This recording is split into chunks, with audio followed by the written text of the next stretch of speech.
Welcome back everybody semuanya, kembali lagi dengan channel yang inspiratif ini. Saya harus beritahu bahwa mau tidak mau Amerika harus membangkrutkan. Harus ada perusahaan besar, company besar yang bangkrut. Ya, harus ada. Ya, seperti sudah berita hari Senin sudah terdengar, ya, Credit Suisse sudah hampir mendekati kebangkrutan karena nilai sahamnya sudah cukup jatuh dalam, ya. Nah, itu fenomena-fenomena itu yang harus terjadi. Itu yang harus dibuat. Kalau sampai tidak terjadi bangkrut perusahaan besar atau bank investasi atau perusahaan korporasi besar di industri mana saja di Amerika harus bangkrut. Kalau bisa dalam bulan Oktober ini. Kalau tidak bangkrut, maka tidak terjadi yang namanya inflasi selesai di dunia ini, hiperinflasi selesai, tidak terjadi. Ekonomi harus terjadi resesi, perlambatan ekonomi yang tajam, yaitu dengan cara bangkrutnya satu perusahaan besar, korporasi besar. Karena apa? Karena ini adalah hukum permintaan dan hukum penawaran. Teori ekonomi itu harus berjalan. Nah, ini awal mulanya dari mulai pandemik, ya, tahun 2020 sampai dengan sekarang. Untuk mengatasi itu, Presiden Donald Trump sampai Joe Biden telah mengeluarkan stimulus yang digelontorkan di pasar cukup banyak, sehingga orang yang tidak bekerja pun mendapatkan stimulus, mendapatkan uang. Jadi uang yang beredar cukup banyak, semakin banyak sekali uang. Jadi uang yang beredar, cetak uang yang banyak beredar di pasar, akhirnya menimbulkan permintaan yang cukup tinggi. Karena banyak uang beredar, maka inflasi itu naik. Setelah pandemi berakhir, sisi supply-nya tidak menyimbangi, terjadi perang lagi di tahun 2022, perang Rusia-Ukraina, supply-nya tambah berkurang, sedangkan permintaan uangnya masih banyak di pasar.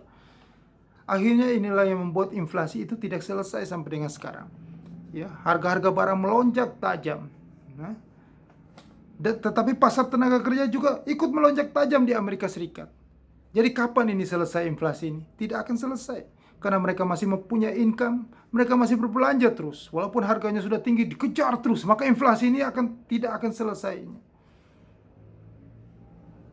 Di Eropa sudah mengalami resesi, ya, karena banyak perusahaan-perusahaan yang sudah mulai perampingan, sudah PHK besar-besaran, sudah mulai masuk ke dalam perlambatan ekonomi itu, sudah berkurang belanjanya, tetapi masih tinggi aja, ya, karena Rusia bermasalah dengan perang, ya, mengurangi itu pasokan gas atau energi, ya, mulai dari Jerman akhirnya merembet ke Prancis dan seluruh zona Eropa.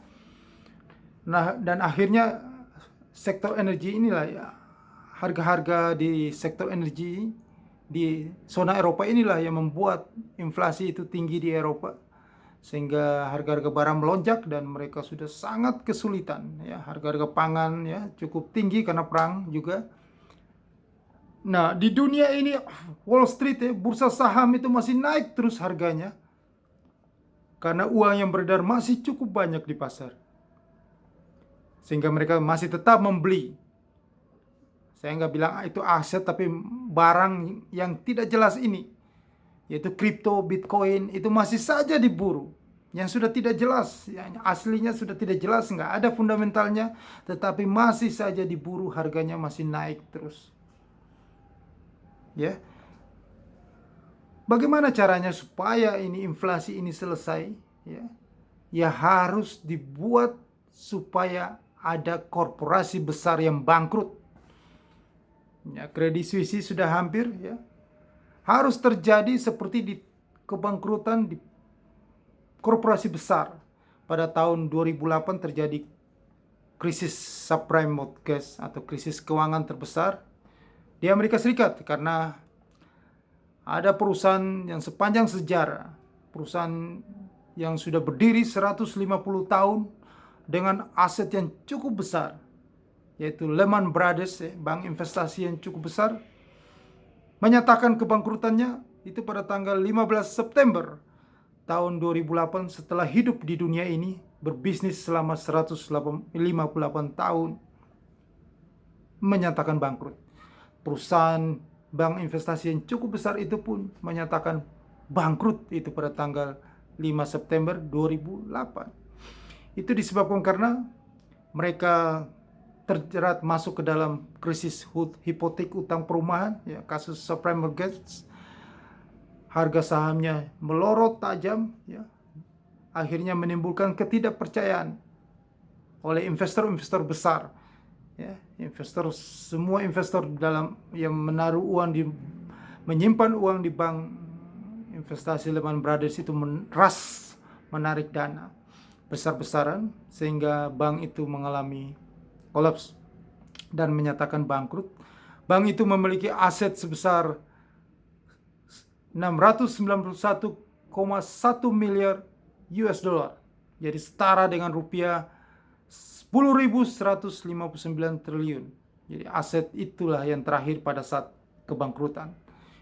Itulah salah satu perusahaan terbesar di dunia bangkrut, ya, karena harga sahamnya jatuh, ya, seperti kita sudah dengar hari Senin bahwa Credit Suisse sudah mendekati itu, harga sahamnya mulai jatuh. Jangan sampai terjadi rush ditinggalkan oleh nasabah-nasabah setianya. Nah, ini kejadian-kejadian ini sama seperti kita pada tahun 1997-1998 di Indonesia.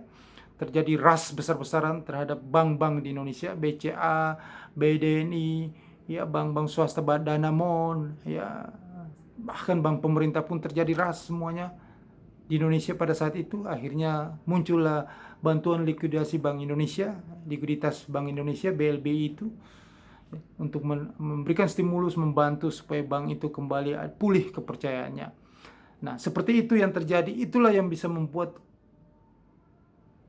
ekonomi itu kembali ke titik terlemahnya, ekonomi karam, perlambatan ekonomi terjadi, supaya bisa. Jadi di Amerika harus butuh perusahaan yang bangkrut. Nah, seperti 2008 setelah Lehman Brothers bangkrut, akhirnya menyeret perusahaan simpan pinjam, bank tabungan terbesar juga, namanya Washington Mutual.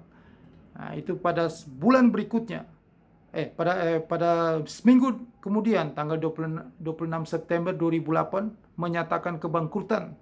Asetnya pada waktu itu 327,9 miliar US dollar atau setara 4.820 triliun rupiah pada saat itu, menyatakan kebangkrutan dengan aset sebesar itu.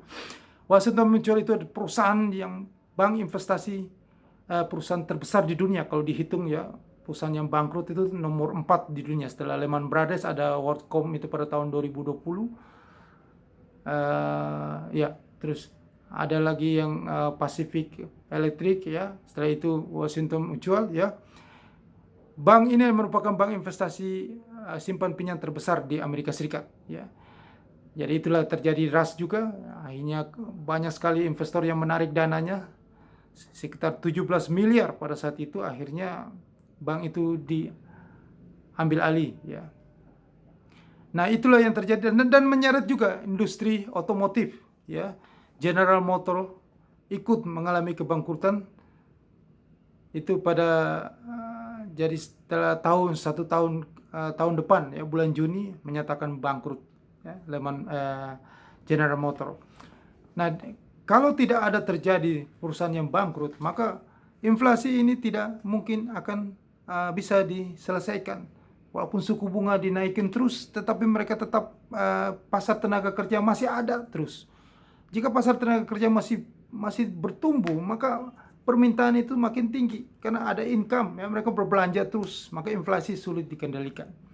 Apalagi masih perang yang terjadi, harga minyak masih langka. OPEC Plus, ya, menyatakan untuk mengurangi produksi minyak, ya, maka mengurangi pasokan di dunia, maka harga juga akan naik. Apalagi ini sudah mendekati musim dingin, yaitu bulan Desember sampai Maret nanti, maka inflasi ini akan sulit dikendalikan. Nah, jika nanti maka Bank Sentral Amerika, ya, kalau dan seluruh zona Eropa itu akan agresif menaikkan suku bunga setinggi langit, ya, setinggi-tingginya, supaya banyak perusahaan akan kolaps, akan PHK karyawan karena sulit untuk, karena akan dengan sangat tinggi sekali, maka menarik uang, ya, supaya belanja itu berkurang. Caranya, maka banyak sekali perusahaan-perusahaan yang akan mengurangi produksinya dan akan melakukan efisiensi juga, akhirnya PHK terjadi di mana-mana. Nah, setelah itulah baru inflasi itu bisa ditekan. Nah, jika itu yang terjadi di negara ekonomi terbesar seperti Amerika, zona Eropa, Inggris, Jepang, China, maka itu akan dampaknya ke Indonesia. Itu sudah pasti dampak besar akan terjadi di Indonesia. Kalau di negara maju di Amerika, zona Eropa, Inggris, semua itu mereka inflasi itu terjadi karena memang permintaan mereka yang cukup tinggi, tidak dibandingin dengan supply, ya, demand pull inflationnya. Nah, kita ini karena cost push inflation, karena dari harga-harga komoditas yang tinggi. Nah, dampaknya nanti kalau mereka, ya, kita kan inflasi yang terjadi sudah naikin BBM-nya, kita juga berharap dari penerimaan, ya, karena sementara mereka sudah terjadi, kita belum terjadi inflasi tinggi karena kita ada kenaikan harga komoditas, kita masih mendapatkan durian runtuhnya, masih mendapatkan penerimaan negara dari kenaikan komoditas, harga komoditas itu, ya, batu bara, minyak sawit, dan lain-lain segala macam itu.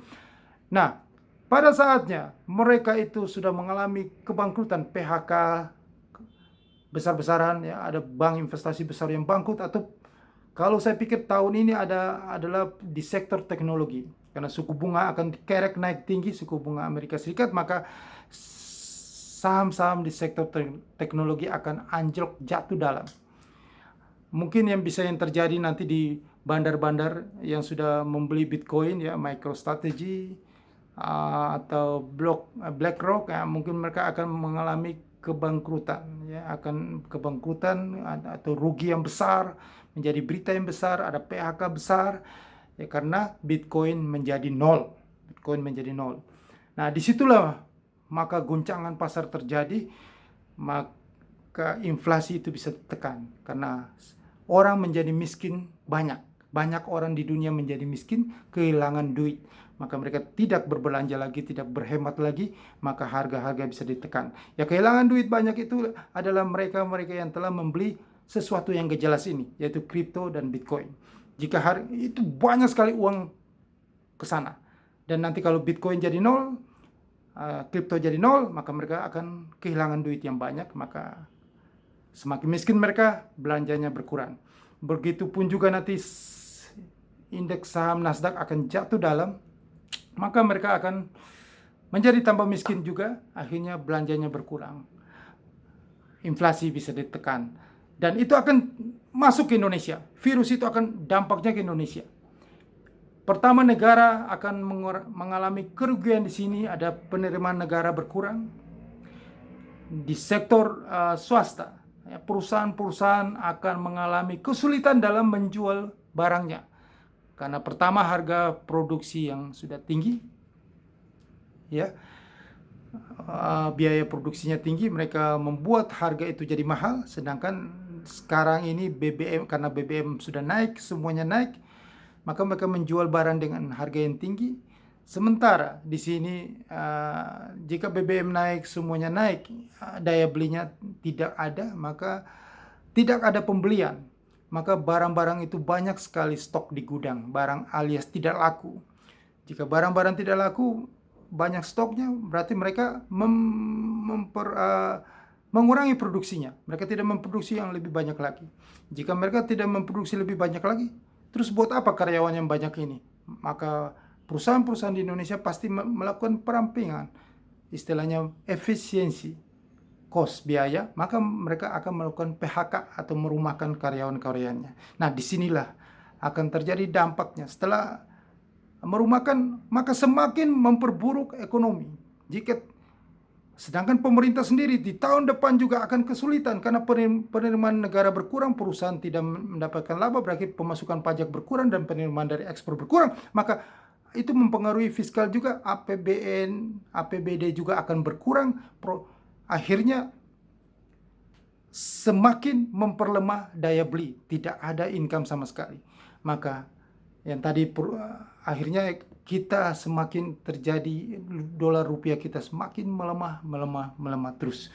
Terjadi PHK besar-besaran, ya. Akhirnya dari situlah baru inflasi bisa ditekan. Ekonomi di dunia turun dalam, maka kita juga akan mengalami dampaknya. Harga saham Bursa Efek Indonesia akan jatuh dalam ke level 3.588. Begitulah kira-kira yang akan terjadi. Jadi harus ada PHK.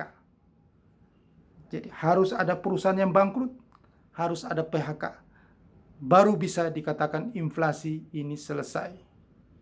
Karena dari situlah itulah faktor fundamental yang menurunkan permintaan, menurunkan belanja. Jadi orang banyak sekali PHK, ada pengangguran, tidak ada income, maka harga itu akan turun dengan sendirinya. Belanja itu jadi berkurang. Itu fakta yang nanti akan terjadi, tidak bisa dihindari. Tinggal waktu yang menjawabnya. Cepat atau lambat akan mengarah ke sana. Sekarang ini kita masih melihat harga saham lagi naik, ya Bitcoin, kripto lagi naik, semuanya lagi naik, ya karena mereka masih banyak duit, ya masih banyak duit. Ya harga suku bunga juga belum terlalu tinggi, ya masih banyak duit. Tapi nanti pada saatnya mereka akan kehilangan semuanya. Maka ekonomi semua akan jatuh resesi yang panjang dalam. Solusinya bagi Anda adalah, yaitu tadi saya katakan, bahwa rupiah kita itu pasti menuju sejarah, pasti berulang kembali. Kalau sudah pernah menyentuh 17 ribuan, maka ini akan jebol dan menuju 18 ribu di tahun ini. Di bulan ini sampai tahun depan. Itu akan terjadi. Waktulah yang menjawabnya. Ya, semua pasti akan terjadi. Itulah keseimbangan. Nah, harga emas logam mulia akan naik, itu pasti terjadi. Karena inflasi ini masih akan melonjak tinggi. Dan emas itu adalah lindung nilai dari inflasi. Jadi secara logikanya emas antam itu pasti naik. Oke, Anda tunggu saja sabar, karena waktulah yang menjawabnya. Nah, solusinya yaitu tadi investasi dalam US dollar. Emas atau Anda trading futures. Anda trading di futures itu adalah Anda melakukan sesuatu yang sangat fleksibel, di mana Anda kondisi ekonomi yang tidak menentu, Anda bisa mendapatkan keuntungan dengan memanfaatkan momen yang terjadi pada saat itu. Jika Anda trading saham di kondisi sekarang ini, maka Anda sekarang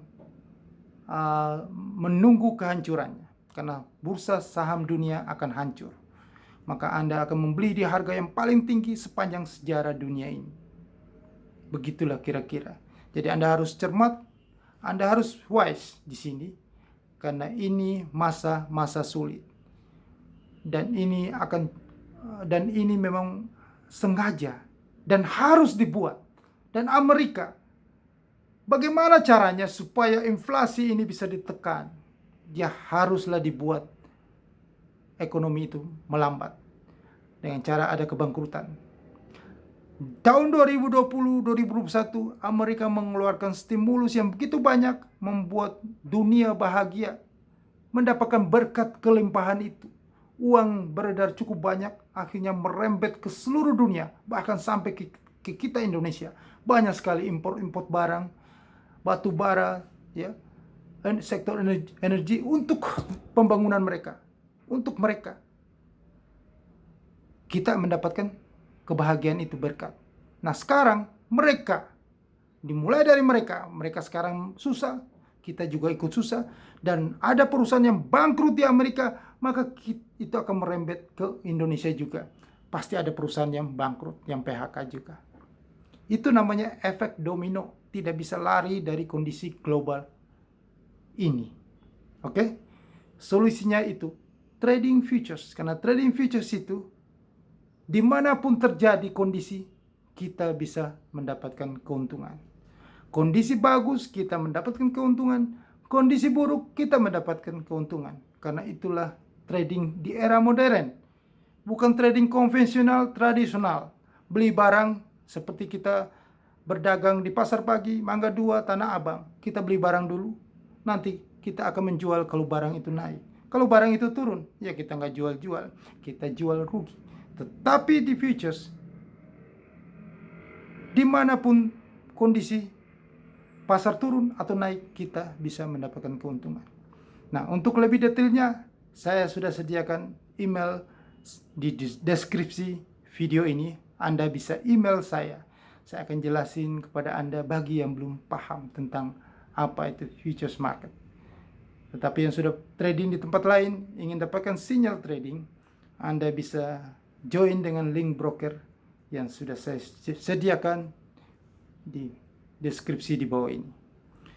Mohon di subscribe channel YouTube ini bagi yang belum subscribe, tekan loncengnya dan viralkan. Thank you.